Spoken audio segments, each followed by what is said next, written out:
Hello and welcome to the Band of One podcast. I am Riley Wilson, and this podcast is designed for anybody that wants to start, maintain, or grow a solo or small group performing career.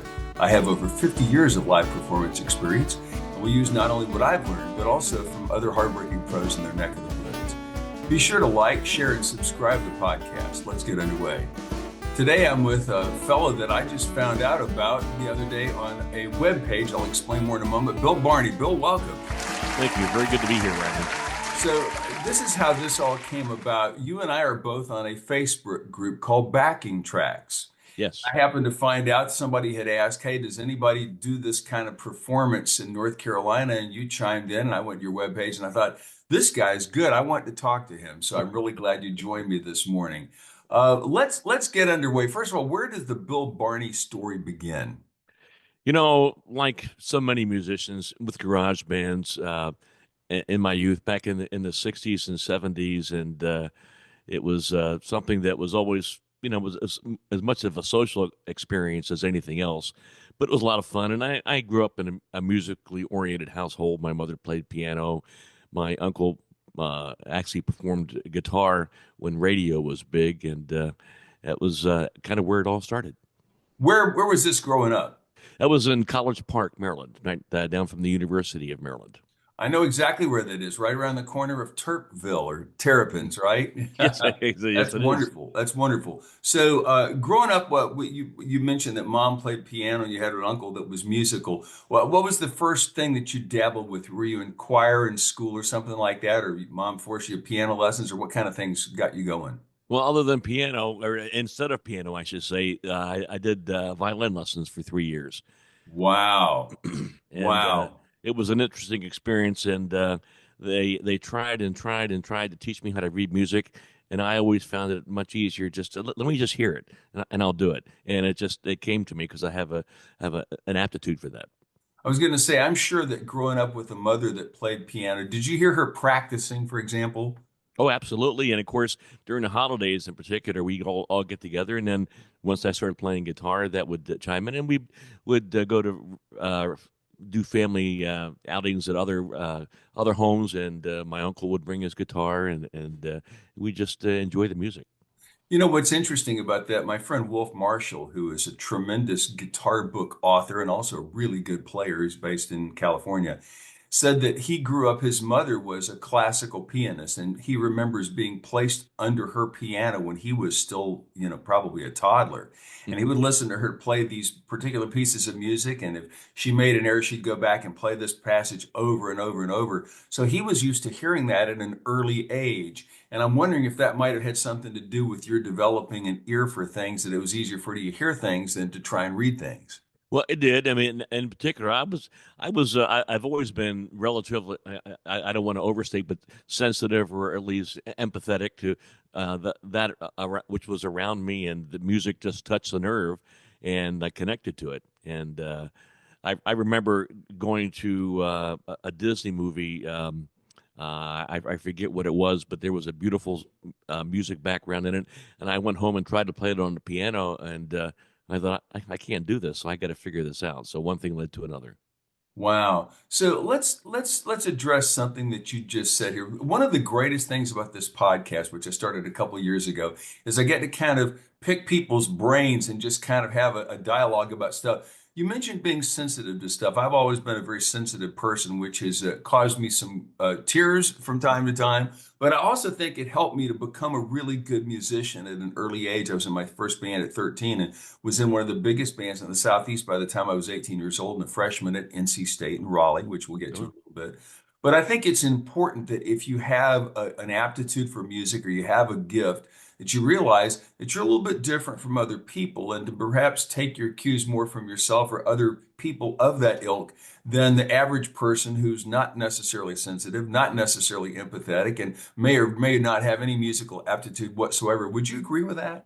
absolutely. As a matter of fact, I think early on it presents a specific challenge, because those around you that may not be of the same ilk, they find their way a little more easily, I guess you could say. And Yes. it's challenging to fit in. I was kind of invisible going through grammar school, and the guy in the corner that didn't have a whole lot of friends. I just couldn't figure out why, and music just opened up a whole new realm for me. I completely get it. So, you're playing some piano, but I get the feeling that there's some other musical instruments that you also play. So, did you start dabbling with other things, and at what point? Well, I did in high school band. I played the sousaphone or the tuba. Um, Wow. Interestingly enough, I think they brought people in to do that just to carry it on the field because it looked cool. But then I outsmarted them and I figured out what I was supposed to play and I ended up playing it anyway. So, but no, the violin, piano, a little bit, the tuba, and then the guitar. And the guitar was really where I kind of rested. I found my own place in music. I was going to say, being a brass player and walking around with that, high school, band stuff is huge, especially here in Texas, and that's quite an accomplishment to be able to move your feet and play in time. And there's a lot involved with that. Did you find that that helped you maybe later on when you went to the guitar? I'm assuming that you sing as well, right? I do. And matter of fact, I'm probably a better singer than guitar player. That being said, but it did. It helped me with the timing and helped me look at music a little differently. It certainly did. Yes. It's very interesting. We'll revisit that a little bit later. So you've got piano, violin, tuba, and now guitar by the time what you're a senior in high school? That's correct. Yes. Okay. So, you've determined that you're a little bit different than the other folks you went to school with. Did that intone a path for you after high school? Did you go to college or anything at all like that? Went to college for one semester. I was going to go. Of course, I growing up and playing in bands, I had as my mother would say, wires everywhere. So I thought, well, I'll become an electronics engineer. Well, I went away to college, and I got to college, and I learned it was all about math. I'm saying I'm looking for the wires and the tubes and everything, and I'm like, boy, this is just not what I expected. So I came home and decided to go a different path. So, electrical engineering, any of you folks that are listening to that that are an EE, congratulations. That is a very challenging field, especially if you don't have a math aptitude. I have no math aptitude, except I can count to 13. And of course, the joke Zig Ziglar used to say, if you can count to seven, you can be a musician. And Riley says, if you can count to 13, you can be a jazz musician. So There we go. that's as far as it goes. But anyway, so what did you decide after finding out that an EE degree might not be in Bill's future? Well, of course, I was basically starting from scratch. I grew up with a very, very smart mother. I came home from college, and of course, she was disappointed. And she said, "Welcome home. I love you. Now these are the bills you're going to pay." So I ended up. I knew right away I needed to get a job. I had worked through grammar school and early high school in McDonald's, so I had restaurant background. So I went to work for the Marriott Corporation, and interestingly enough, I just saw it as a short term gig, but I ended up running into people that were very smart about developing people and teaching people how to manage and be professionals. And it was one of the best moves I made, actually, because it turned into a whole new career for me. You know what's interesting about that? I am a member of the Church of Jesus Christ of Latter-day Saints. I had a chance to read Bill Marriott's biography. And if you've never read that, that's Hmm. another excellent book just about how not only he was a member of the church, but created an international corporation. Yep. And Bill Marriott and the company, I think, does a really great job of training people and helping them to get better and better and promoting from within. Was that your experience? No question. It was absolutely, it really was. It was the best training ground for me because I knew nothing about business. I knew a little bit about flipping hamburgers from working at McDonald's, but I was also fortunate enough to interact with some very wonderful people that became friends and mentors that developed my personal career, my professional career. And so I was able to expound on that. And I worked in the hospitality industry for over 40 years, and from management supervision, regional vice president, I worked probably the last 5 to 8 years as a franchise business consultant. So I learned so much about just being a business person and how to deal with people. Wow. I want to circle back to that in a minute because that business background, I suspect, has everything to do with the success you're enjoying now. But let's rewind a little bit. Once you learn to play the guitar, have you started playing music with other people? Are you in a band or anything at all like that? Or how does that any of that factor in? So I was the shy kid in the corner that played rhythm guitar and sang a little bit. I could hit the notes, but I had no projection, and I stuttered as a child. And so, but it was as much social gathering as anything else. We played for a couple of gigs, but I really it was never really going to go anywhere. And what surprised me is that I was transferred by Marriott in 1975 to California, Northern California. It was my first real away from home experience, and I moved into an apartment, and I was there maybe for 3 or 4 months and playing my guitar on my amplifier, I wanted to buy a better guitar, and I thought to myself, well, that's kind of stupid. I'm here in my own apartment playing for myself. What do I need with better instruments? So I made a deal with myself that if I could get a job singing somewhere, that I would use that money to purchase better equipment. Wow. I like that. A little bit of leverage or the carrot in front of the donkey, right? Absolutely. But you'd not played any gigs except playing in a band before that. So were you going to go out and play solo gigs? I was fortunate. I was a regular at an Italian restaurant, and I got to know the owner. And he and I had become friends. So I once I made my decision, I went to him. His name was Sebastian. I said, Sebastian, have you ever thought about having live entertainment in your restaurant? It was a little family-oriented Italian restaurant, nice little place.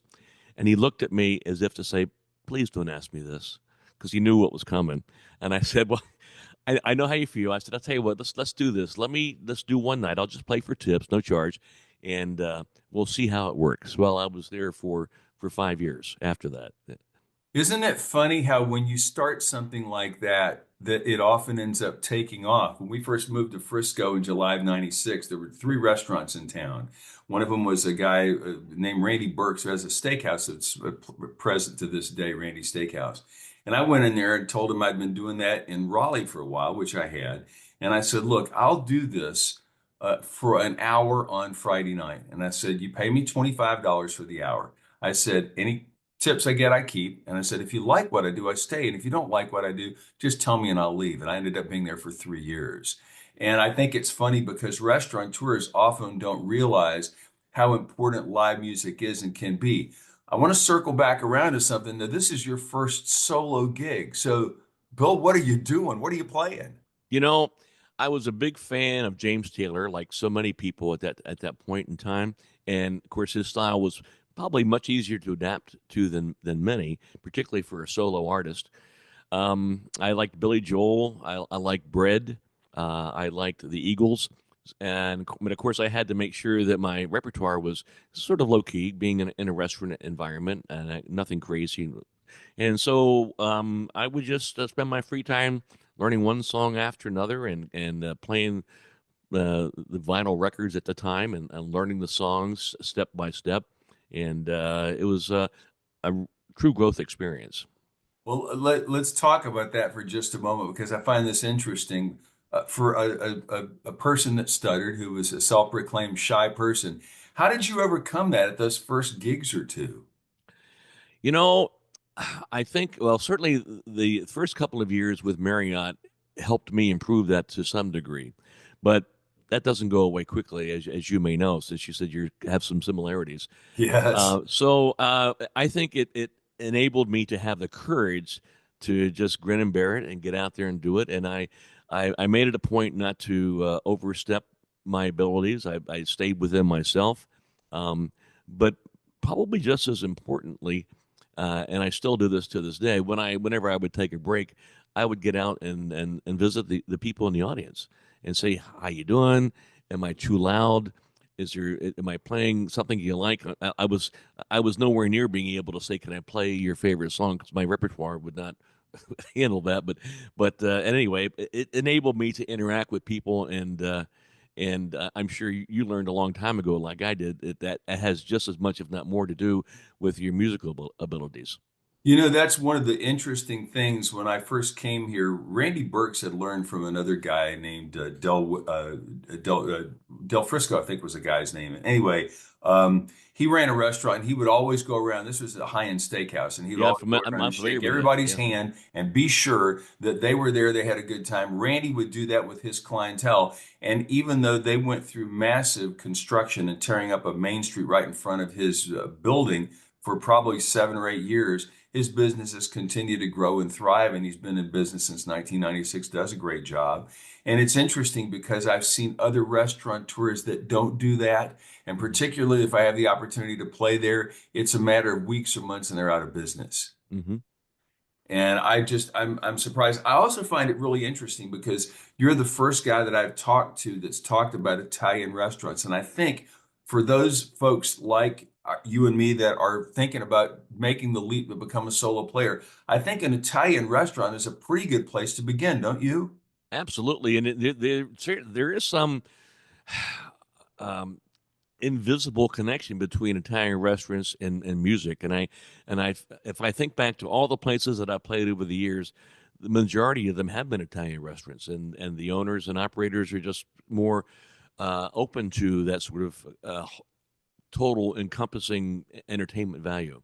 I think one of the things about this, at least, and I played an Italian restaurant in Raleigh that started all of that back in 1995 or six, I think it was. But I think most Italian restaurants tend to be small. Mhm. There tends to be one or two people that run the place, and they generally are friendly and approachable, which is how they manage to open a business and stay in business. And Yes. so I think for those folks that are thinking about just jumping on the solo act bandwagon, I can think of few places that are better to start, you know. I absolutely agree. I mean, it's performer friendly. I mean, I even to this day, I never really had much of an edge to my performance. If I went to a hard edged bar room, I mean, I suppose I could get through it, but it wouldn't be the greatest fit. But an Italian restaurant really lends itself to that. Well, it's interesting because I just had a podcast with a fellow named Sam Baker that we aired recently. And Sam talks about the fact that he aligns his music specifically to the audience that he's working for. He does mostly retirement facilities. And I think anytime that you have a particular type of gig that you do, whether it's a restaurant, it's a bowling alley, it's a whatever, if you align the music that those people are comfortable with and familiar with to what you're doing, I think you're going to be successful. Has that been your experience? Absolutely. I think one of the greatest abilities that I've been able to develop over time is being able to read the room. And I've had people talk about, set lists and sharing set lists and all that. And my opinion of that is that's more for a show band. I may have a song list and I've got a very large repertoire at this point, but I never walk in with a set list because I'll play a song and I'll watch the reaction. And I'm not a big showman. I'm an entertainer, but I watch to see if they're listening a little bit, if they're paying a little bit of attention, if they're mouthing the words, and that gives me a cue. I'm in the right area, the right genre in my repertoire. For those folks that are, again, that maybe have played in a band that haven't had responsibility for running the show, which as solo performers or small group do, you got to do that. Can you expound on what reading the room means? I think it's when we talked a little bit before about being sensitive and connecting to people. I believe that's where it starts. I think if you walk in and recognize that it's much less about your musical ability and much more about your connecting with people. And that's true for most businesses. I mean, restaurant businesses or anything else. I mean, you can open a restaurant and have pretty decent food, but if you like the gentleman you talked about with the steakhouse, if you're out there shaking hands and kissing babies, that's going to carry you a lot further. There is a little bit of a political bent involved in what we do. We don't ever talk about it. Yep.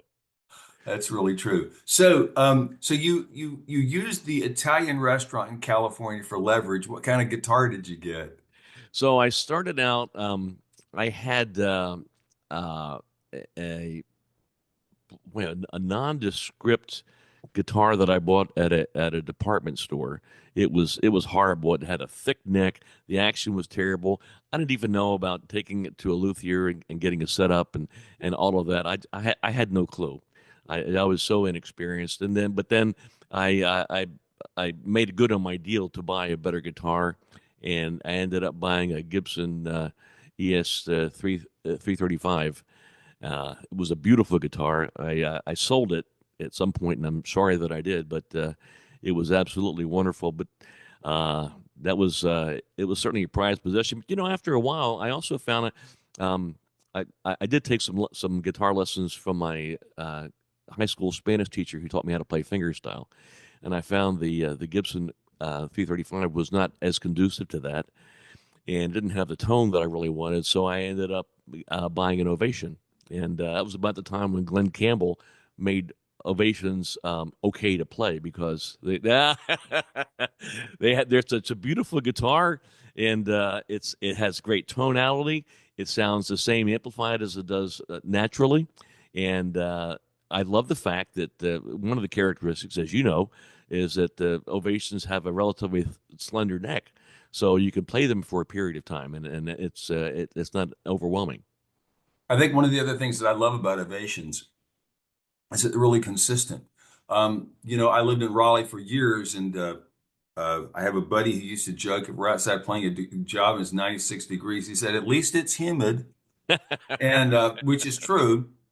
And of course, here in Texas, we regularly have times we're playing outside and it's over 100 degrees. Oh yeah. So one of the good things about Ovations, it's not the most toneful acoustic guitar, but they're very reliable. They stay in tune. They take a pounding. And if you're going to sweat, 16 ounces of water across one in 4 hours, the guitar's not going to fall apart in your hands. My Yes. wife and I had our entire family, I believe it was Destin, Florida, about 2 years ago. And I saw a young man playing a Taylor, but it was like a 10 series.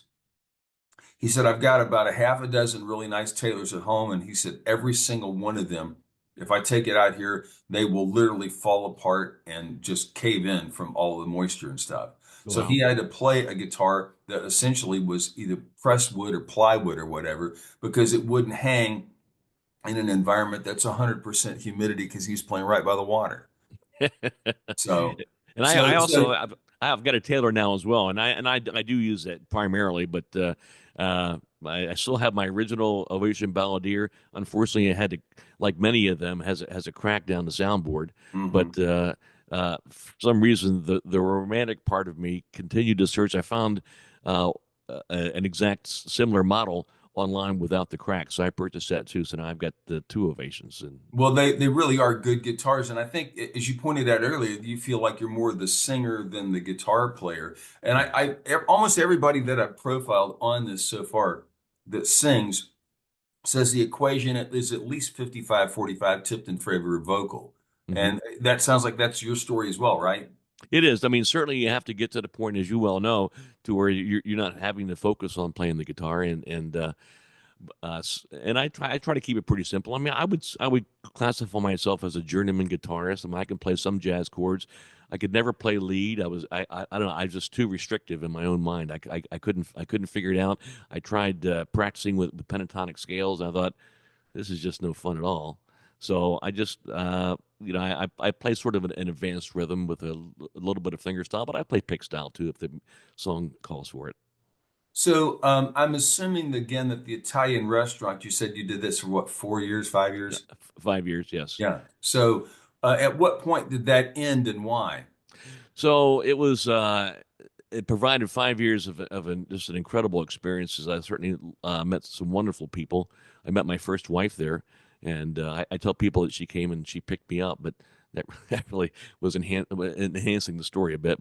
Um, so we ended up moving on because of my full-time job, my real job took us out of the area. I was in San Jose, California, actually, where that was.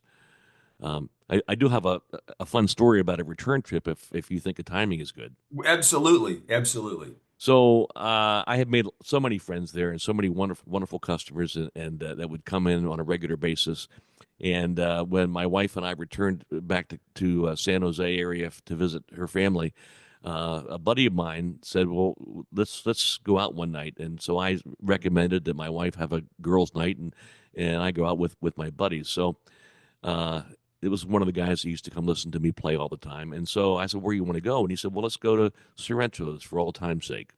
So we walked in, and I could tell right away something was off, something was up, and it was palpable. I looked around, and people kind of looked familiar, but I couldn't place them and whatever.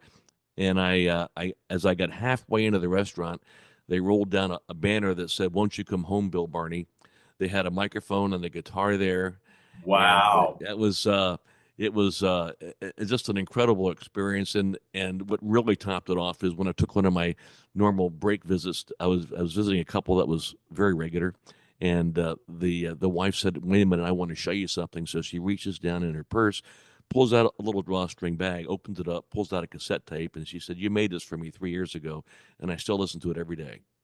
And talk about Wow. touching your heart. I mean, it was just Wow. That's a tremendous story. And I think that also goes to show, whenever you play a place regularly, people do develop a fondness and an attachment for what you do. mhm. Um, and I think that's fabulous. So obviously you moved from California. Where's the next stop? And did you play any at the next location? So I moved to Houston, Texas, and played a little bit there, but not very much. But then after a year, moved to Dallas um, for the first time, and played in some restaurants there. I was working at the time. I was working for Tony Roma's restaurants. You may remember them. Yeah, I sure do. Yeah, they were based in Dallas, and I played in a number of restaurants, including some Tony Roma's there. And but I've moved a lot over the years, 18 times as a matter of fact. So, Wow. In fact, instead of being an Army brat, you're kind of a Marriott brat then, so right? pretty much, I mean, it was all work directed, and every time I moved to a new place, most of the time I was fortunate to find a little spot for me to play some music and stay in touch with that. So let me ask a question because obviously if you've moved 18 times, that's way more than I have. I moved 4 times growing up and thought that was a lot. That's Mm. nothing. What would you use? What was your approach whenever you would talk to a restaurant or whatever in a new town and you wanted to play? How would you approach that? Well, I would kind of slow the roll a little bit. I would find a spot that I thought was conducive to what I did, and make it a point to get to know the manager or the owner, to gauge the feel, and see if I could establish a relationship just on a person to person basis. And and then I would ask the same question: Have you ever thought about live entertainment? And of course, in some cases, they had live entertainment. So it was back before I had a website and any of that stuff, so I couldn't provide much proof of what I could do. But I'd always start conditionally and make sure they knew that if it didn't work out, that's certainly fine and understandable. That's really interesting. Did the Marriott background, did that help out with that about how to approach people, would you Well, say? as a matter of fact, it did, and probably the most poignant part of that was as I went to work in the corporate office for a year. Upper management probably felt that I needed some more maturity and professional development, of course, and I respected that. So they sent me to a Dale Carnegie course, and that was life changing. Let's say. I mean, it taught me how to win friends and influence people, and how to really gauge myself in surroundings. So that was helpful. I mentioned this in an early podcast, right? One of the very first episodes is the importance of personal development. And that's certainly one of the titles I have recommended to people. Success Through Positive Mental Attitude by W. Clement Stone. Any of these things are wonderful. Think and Grow Rich, clearly. Zig Ziglar, any of his stuff is good. But did you find that as a result of that, that it actually became easy to talk to people about performing? Much easier, much easier. I mean, because for whatever reason, I must have picked this up somewhere in that course. I can assume, but I realized it was more about the relationship, and the music was there. It was kind of there, but if I could establish a relationship and some semblance of trust, then it would be much easier for them to consider what I was offering. After 18 moves, where did you finally say enough is enough and where did you end up? Well, of course, my final move took me to Raleigh, North Carolina, where I've been since 2001, the longest I've lived in any one spot. I moved to Raleigh. Actually, I was in Dallas for the second time, and I was working at Tony Roma's corporate office, and they went through a sale of the company, and all middle management was let go. So a friend of mine who was also a middle manager, he and I decided to try and do something on our own. So we opened up CC's Pizza franchise. We actually we opened up six of them, and that's what took us to Raleigh. And but I really enjoy here. Matter of fact, I don't see myself moving anywhere else. It's just a lovely place to live. Let's talk about CC's for just a moment because those folks that have never been to Dallas, Texas, don't know how CC started off. It started off in a little town called Addison, which is just outside of Dallas.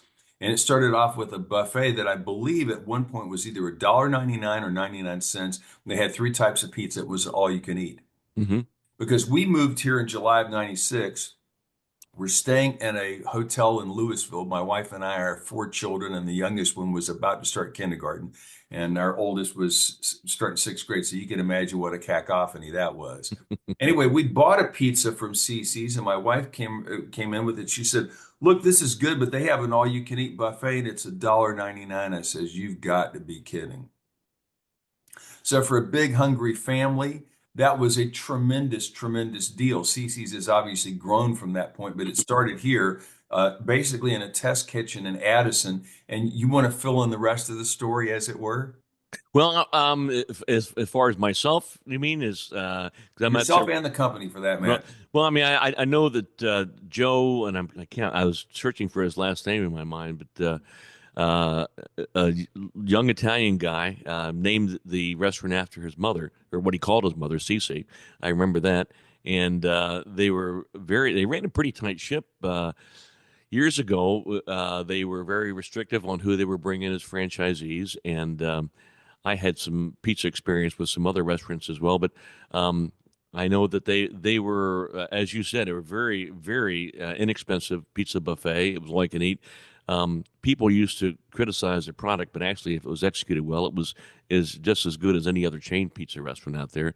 So we basically purchased the rights to open up six pizza restaurants and in the Raleigh Durham area. And I still have people today. Matter of fact, just last week I was playing a gig and these two ladies came in and one came up to me in between songs. He says, "You don't remember me, do you?" I said, "Not really. I'm sorry." And she said, "Well, I used to take my kids into your CC's Pizza restaurant, and it saved my budget." So You know, it's been funny how that comes out. well, it was a great value for the money, and unfortunately, here in 2025, as we're recording this podcast, it's hard to say that something is a great value in these days, but it really was, and I think that it really still is. I can tell you personally, our family, along with the two sons, one of whom was actually a college football player on scholarship, we ate a lot of times at Cece's, and it was a good environment. So when you get to Raleigh, you start playing gigs as well, huh? Well, actually, I took about a year and a half, maybe 2 years off from playing because of opening up starting the new business and opening up the restaurants was more than a full-time job. I certainly missed it.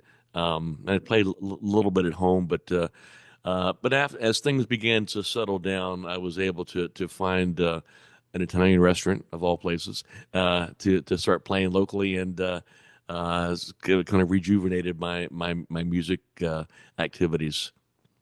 That's wonderful. That's wonderful. We're going to wrap this up in just a moment because I have several questions to ask you in the second podcast, but I'll simply toss this out. Are you still involved day to day, full time with the CCs? Or are you just playing, or how does that work right now? No, it was 11 years ago when I left basically the partnership, and I took on some other jobs after that. But 4 years in March, I retired from quote unquote corporate life, if you will, and decided to do music full time, if you will. My objective was I wanted to be able to, if you'll pardon the phrase, I wanted to be able to make enough money to pay my bar bill. And music and business has been so good, I've had to start drinking more. So, not really, but it's a fun story. So, Wow, that's really interesting, and I think a lot of folks that again, Sam Baker is a good example of somebody who'd been in corporate America for years and years. retires and actually starts a second career performing. I guess the point of the podcast is that no matter where you start, you can always play gigs, you can make money, you can have fun, and most importantly, make connections with people. I think that's probably the significant thing that I'm getting from you is that obviously somebody caring enough to have a "Won't You Come Home" Bill Barney banner and a guitar and a mic and all that. I mean, that says everything, pal. You're That's absolutely right. I everything. mean, and particularly at this stage of my life, no, being no spring chicken and living on my own, if you will, it provides me the opportunity to have such a social connection. I have so many wonderful friends now that we do other things in addition to music, but many of them will come and to my gigs, and we just enjoy each other. That's so great. That's so great. We're going to wrap this one up for now. You've been listening to the Band of One podcast with Bill Barney, my guest. Bill's webpage is billbarney.com, correct? Yes, We'll talk more about that in the second podcast in just a moment. If you like this podcast, again, please like, share, and subscribe. If you have ideas for upcoming podcasts, you can get in touch with me through our Facebook page, which is facebook.com/Band of One podcast, or simply email me off my webpage, guitarmadesimpler.com. I'm Riley Wilson. See you next time.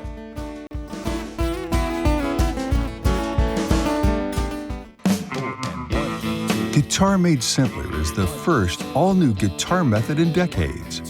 Riley Wilson, veteran guitar teacher, writer, and performer, has taught this same material to thousands of students since 1987. This intelligent approach combines formal notation with tablature, text, and music examples on MP3 discs to guarantee success. Online videos demonstrate him performing examples slowly and correctly. Don't wait. Order your copy today at guitarmadesimpler.com.